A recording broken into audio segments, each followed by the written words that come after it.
Yeah. What is up? And welcome back, not just to you guys, but to me as well. I know, it's been a while. For those of you that never left, that stayed subscribed, that stayed liked, all that good stuff, I thank you. I appreciate you. Sorry that I ever left you. I just needed a little bit of a break, and I'll get into that in just a little bit. I'm sure that I lost a couple of you guys, and obviously you won't be hearing this, not immediately at least. But you know what? It just means I got to work a little bit harder to get you guys back, work to get some new people in, and keep growing, keep going. You know what I mean? Before I get down to business, let's get down to other business. Don't think I forgot. Yeah, I must have forgot. Follow me on all platforms at I'm Will Bryant. That's 3 words. I'm Will Bryant, Bryant. You know like who. Do it. Now that that's out of the way. What was up with me? As you can see from the title of this episode, if you peeped it out, I'm calling this one Back from Sabbatical, because that's kind of what I felt like I was doing. Cheers to me, by the way. If you saw me cracking that open on YouTube, you see that this is not a beer. For those of y'all listening, I am drinking a Diet Coke right now. For what I wanted to come back and talk about, for what I wanted to this episode to be about, it felt a little bit more appropriate to drink something non-alcoholic, and try to be a little bit more clear-minded for at least this first episode back. Hope you guys are doing well. My last episode was August 1st. This episode will drop October 1st, so it will be literally and exactly 2 months since I last graced the podcast airwaves, cyberspace, whatever it's called. It's also been roughly as long since I've even posted anything on Instagram besides a story. I've still been a little active on my stories, but yeah, I haven't posted no posts, no reels, no videos, no pictures, nothing like that. It wasn't intentional at first. I didn't purposely set into taking a 2-month break from podcasting and from, I guess, content creation on Instagram, as cringy as that phrase may be for some of us, some of you, whatever. I didn't set out originally to take off 60 days, you know. It just ended up happening. At first, it was, well, if you remember, for about a month or two there, I probably gave you 3 episodes a month, whereas I was giving you guys 1 episode a week for over a year, actually. So I was being pretty consistent with that. And then, then I had to kind of amend that a little bit. I had to, take a break from that schedule. I wanted to keep it up. I would have loved to have been able to say that I went 2 years consistently, week in and week out, but them's ain't the breaks, you know?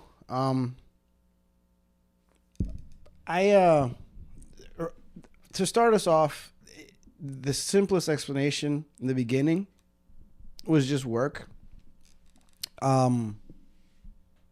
Before that, I remember a couple of months ago, I had issues with my phone. I got that fixed, no problem. But yeah, work, we one of the bartenders quit, and we were down a person.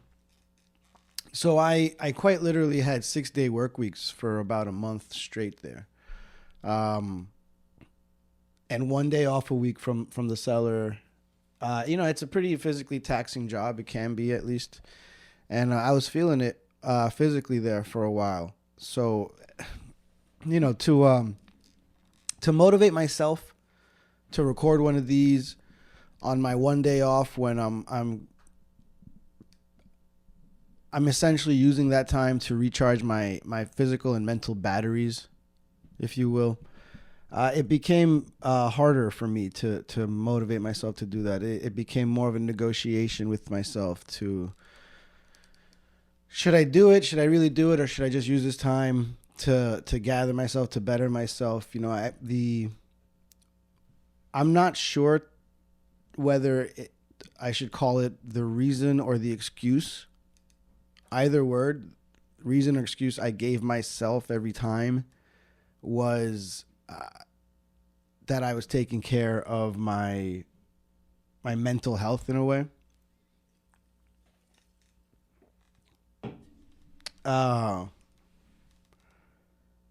Work was getting a little tough.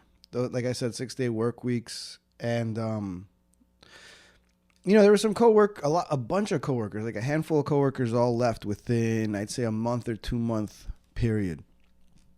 And I'm not gonna say that I'm like super close to my coworkers or anything like that. But some of them leaving, it had me thinking a little bit differently than I had been previously. It was I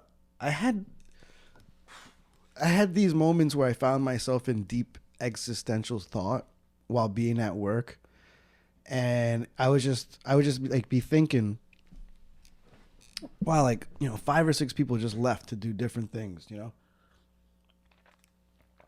and I don't know if,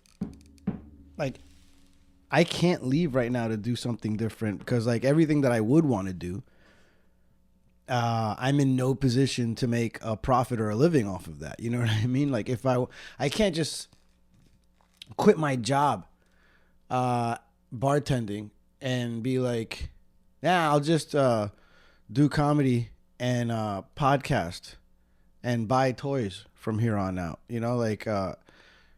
Am I saying it's impossible to make money off of that? No, but if I quit my job today and relied on that tomorrow to pay next month's rent, I'm probably not going to be able to pay rent. Simple as that. I've always admired but wondered about those people that say, the musician or the actor or the whatever person that's successful in a field. They'll often say, I didn't start getting successful until I dropped everything else and focused on this 100%. Well, how do you do that and buy groceries? That's what I don't get. I would love to drop everything and just do this. I would love to drop everything and just hit some open mics. That'd be great. But then, what do you do when the bills come? Because I ain't making no money off of this. And it's not like I'm going to start making money just because I quit my job. Now, yes, it may help me reach the ultimate goal faster because obviously I have more time to dedicate to the one thing that I actually care about or want to do, as opposed to using 60 hours of your week to work at a place that has nothing to do with, or at least very little to do with, your own personal goals. And I also got into the thinking of man, I as a 36-year-old bartender, I don't know. I do know. I can't. This isn't a profession that I can have for the next 20 years of my life. I can't do that. And I don't even mean I can't take it mentally, because even though I probably can't, I mean physically too. I could be 56 bartending. So I started just having these existential thoughts more often at work than anywhere else. And it was messing with me a little bit.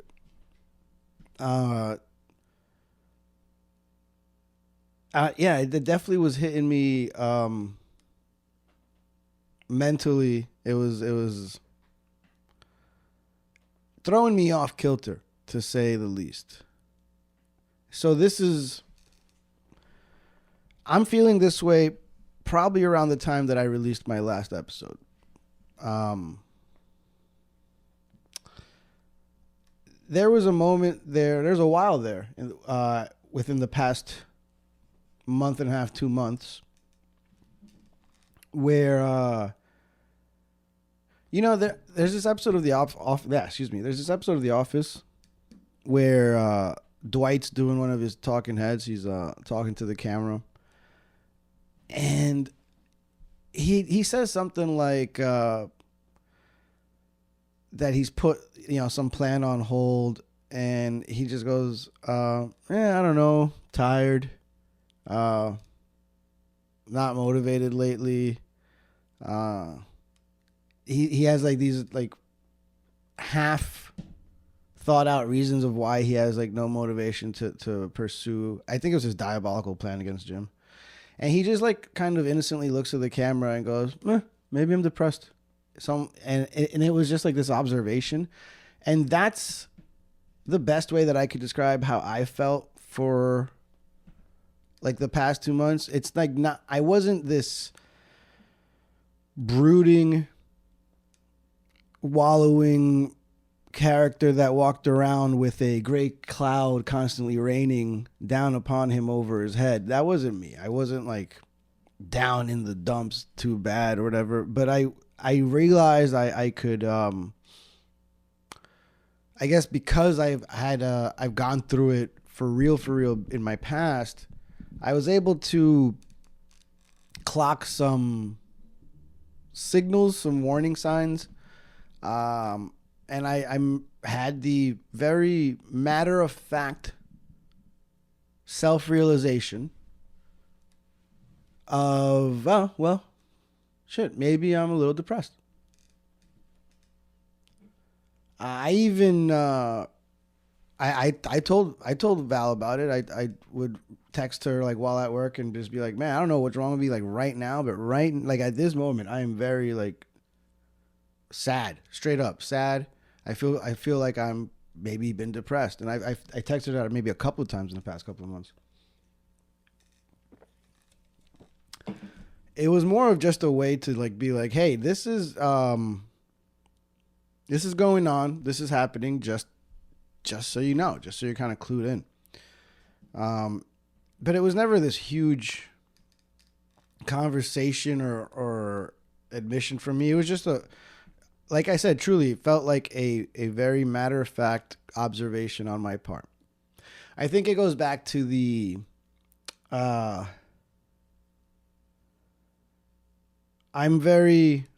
tend to be,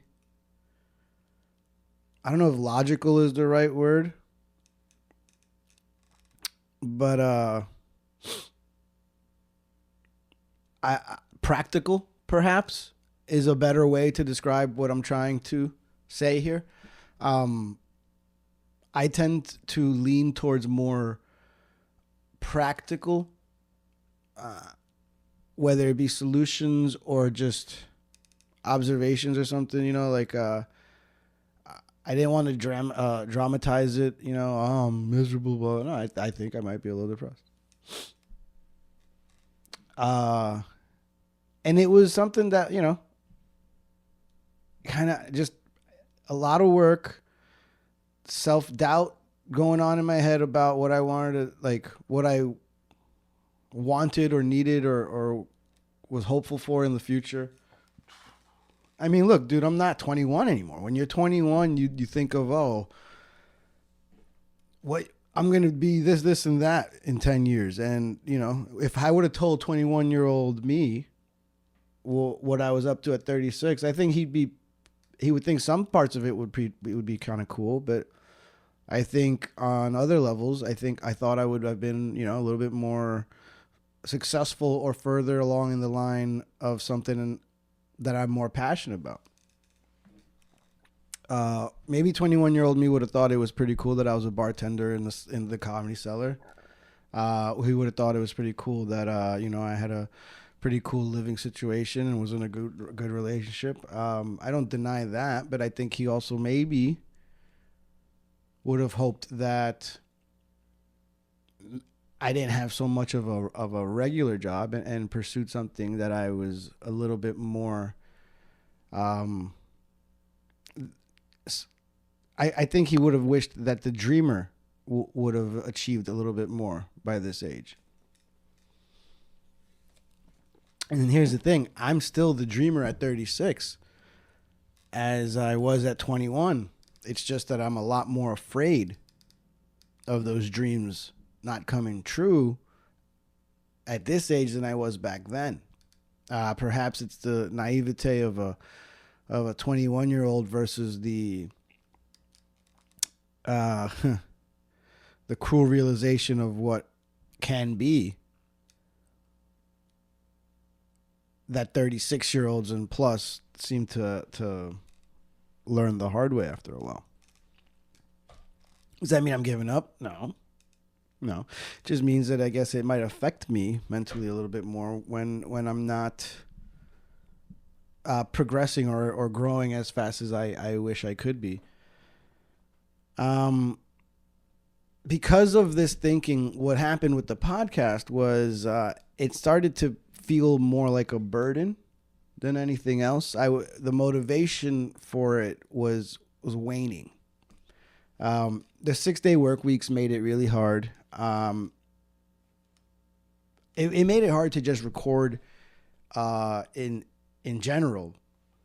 But what it made it almost impossible to do was book guests. And if you remember, the first half of the year, I had a new guest every week, or at least an episode with a guest every week for damn near 2.5 months in a row. And it's been difficult to do that with the schedule that I've had at work recently. And then, on top of that, I feel a certain way being in this mental rut and inviting someone over, feeling like I might not be at my best.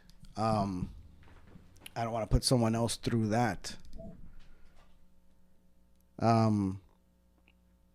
So I, as always, was very hard on myself. I was very hard on the fact that the way I looked at it, every week without an episode became a new failure.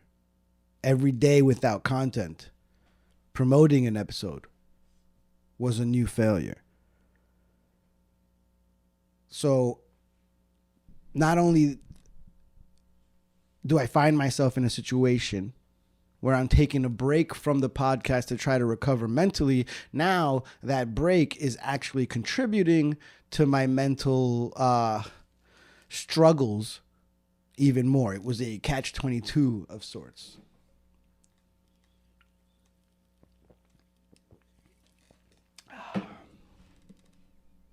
You know what catch-22 even means, by the way? It's a title of a book. And I never read the book, but I do remember reading what catch-22 even means. And if I remember correctly, sidebar, bear with me. The book was about a fighter pilot program or something along those lines that was so dangerous, or a mission or something that was so dangerous that you'd have to be insane to volunteer for this mission. So everyone that volunteered to do the mission was therefore deemed ineligible to participate in said mission due to being deemed insane. Catch-22. The more you know.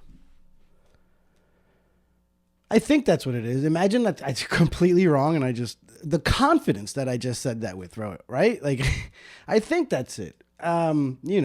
Roughly. Google it, whatever. So my catch-22 was that I took a break from podcasting to, I don't know if I was so much focusing on my mental health, but I at least took a break from podcasting and content creation in an attempt to better my mental health. And then in typical dumbass Will Bryant ways, that very action became a contributing factor to me feeling even more mentally down, to me struggling mentally even more. And it became this stupid, vicious cycle that I put myself in, that I created myself. And that's what I was basically going through and struggling with and fighting with for the past 2 months, essentially.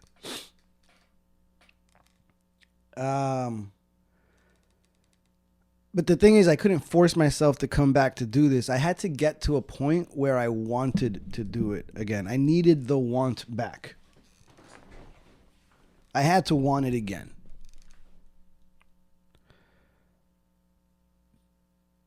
There was a couple of moments where I started feeling like, maybe I can start doing this again. Truthfully and pragmatically speaking, I didn't want to take too long of a break because I didn't want you guys to forget about me. But two, I think it's a little bit of a cop-out if I was gone for like six months and then come back being like, all right, the break's over. Like, no, that was like you quit there for a while. 2 months, that's like a summer vacation, right? You guys can forgive me for that. There is I did make a specific and significant change in my life that is helping me out. It's helping me feel better. It's helping with my outlook a little bit. And it involves my drinking. Perhaps that's why I'm doing a Diet Coke today right now. But I'm not going to get into that too much in detail, not in this episode at least. I do actually think that I will be tackling that at a later date, perhaps coming at you real soon. I've got a couple of ideas for some episodes that are going to be maybe perhaps a little different than what I've done in the past. I've got some ideas for some stuff that's not focused or desiring to be funny or comedic in any way. And I think that that's something that I have to be more okay with this show is sometimes what makes it difficult to do this, to sit in front of this camera, to talk into this mic for as long as I do for you guys is the pressure, the feeling that I have to be funny or comedic or entertaining, and it's just really hard sometimes when I'm not in it mentally, It's like it's as if I'm being forced to be the performing sad clown, and I don't got it in me. I don't have it in me.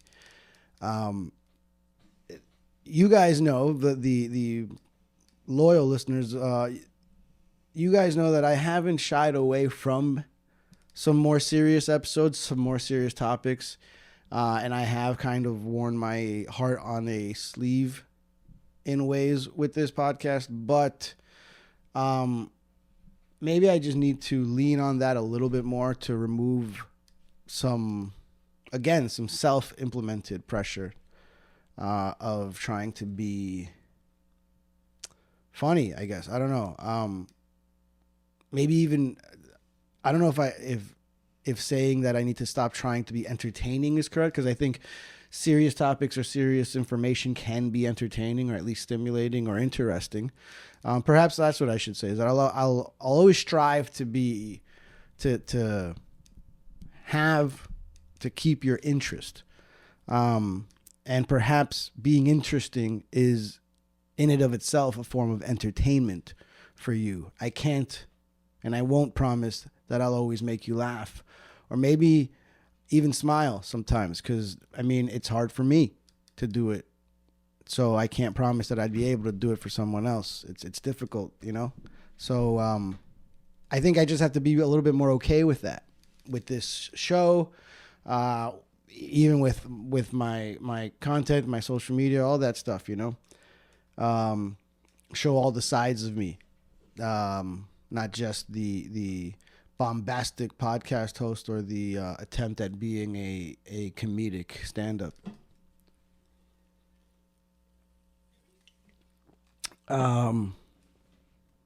Something else that I started in this 2-month sabbatical. Ironically enough, I did not stop podcasting, but I didn't. It wasn't mine. I'm proud to say that I'm actually I'm basically producing a second podcast right now. It's a podcast that I am not a part of on air. I am actually behind the scenes. I am strictly producing, editing, whatever. I'm the guy with the computer and the camera that puts it all together, basically. The computer, the camera, and the mics. That's what I do. I record it, I edit it, and I put it together. But it's my coworker, who is a comedian, along with his good friend and fellow comedian, Greg and Grace. The two of them. That sounds like a sitcom already. Greg and Grace. It's the two of them basically having their typical clashing conversations where they argue or debate over a topic, and it's going to be called Hill to Die On. We've already got a couple episodes in the can. I'm actually meeting up with them later this week to record a couple of more episodes. We're going to have a bunch of episodes recorded and ready to go before we even hit the ground with it. But with me coming back, you best be sure that I will be letting you guys know when that show comes out. I hope you guys will give it a chance, give it a look, give it a listen, give it a like, give it a follow, give it a subscribe, and a rating, all that good stuff. Hill to Die On. I'll have more information on that as the time comes. But yeah, that's something that I think is pretty cool. Continuing to podcast during my break, but tackling it from a different angle and seeing someone else handle the entertainment side, the funny side, the clown side, if you will. That felt good because it was like a steady reminder of telling me, like, you don't hate this. You're just in a rut right now. Just remember that and you'll be all right. Because I had fun and I'm having fun recording and producing this podcast with Greg and Grace and Jack. Jacqueline is Greg's girlfriend. New Kids Comedy, which I've talked about before here on this show. That's a show that they put on out once a month. Basically, the four of us are putting together this little show. And it's been a nice little reminder of why I do the stuff that I like doing, like podcasting. I'm working with 3 comedians that are way more seasoned and advanced and funnier, truthfully, than I am. So it's kind of like, I don't know if I'm learning so much as I am being motivated. You know, it's nice to be in a room with people that are all, they have similar mindsets and goals, you know. Look, I love my friends, but when I'm in a room full of them, when I'm in a room with them, I'm the only one in the room that wants to podcast and do comedy. But like when I'm in a room with them, we all want to do the same thing. So it's a little bit of a motivating kick in the butt. In fact, I have gone to a couple of more open mics just because they kind of motivated me to do that. So the process, I should say, has motivated me to do it. So, you know, I take that as a little victory, as a win. So what now? Now is I'll do my best. I'll keep more episodes coming. That second podcast that I'm producing, that's coming soon. I'm going to hit more open mics. I'm going to start writing again so I can have some fresh jokes, some fresh material to work out at these open mics. I'm going to try to work on my old jokes even more. And lastly, I'm trying, you know, besides this new approach to podcasting, I'm going to have a little bit of a different approach to my social media as well. It's not going to be a huge makeover for the show, for myself, for the pages that you follow. And if you don't, please do.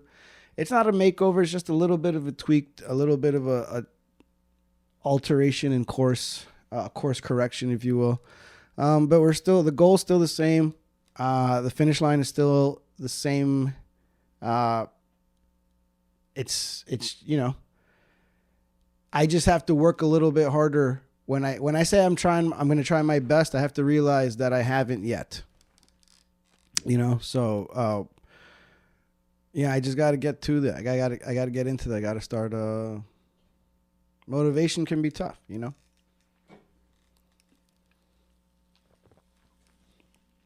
That's also something that I'm going to be doing here. If you haven't noticed, as I'm winding this down, is I'm going to be much more okay with some shorter episodes every now and then. Not everything has to be an hour or an hour and a half of me just drunkenly ranting about something. Listen, those days will come. They'll be here. And I'm lining up some guests as we speak. That'll be in the works once again. And those conversations will probably be a little bit longer as well. But hey, every now and then, all I'll need is about a half hour to 45 minutes to get something off my chest. And that's what I did this time. And for those of you that were here for it, I appreciate you. I truly do. It's time for me to work at gaining back your trust and gaining the trust of some new listeners, some new watchers, some new viewers, all that good stuff. Either way, I'm feeling better. I'm feeling good. I'm feeling positive. That's what's really important. Thank you guys once again. Before I leave you, I'm going to remind you one more time to follow me on all platforms. I'm on Instagram, YouTube, X, TikTok, Twitch, Spotify, Threads, all that good stuff. 3 words. I'm Will Bryant, BRYANT, like Kobe. Thank you guys. Remember, be kind to yourselves. It's important. Peace.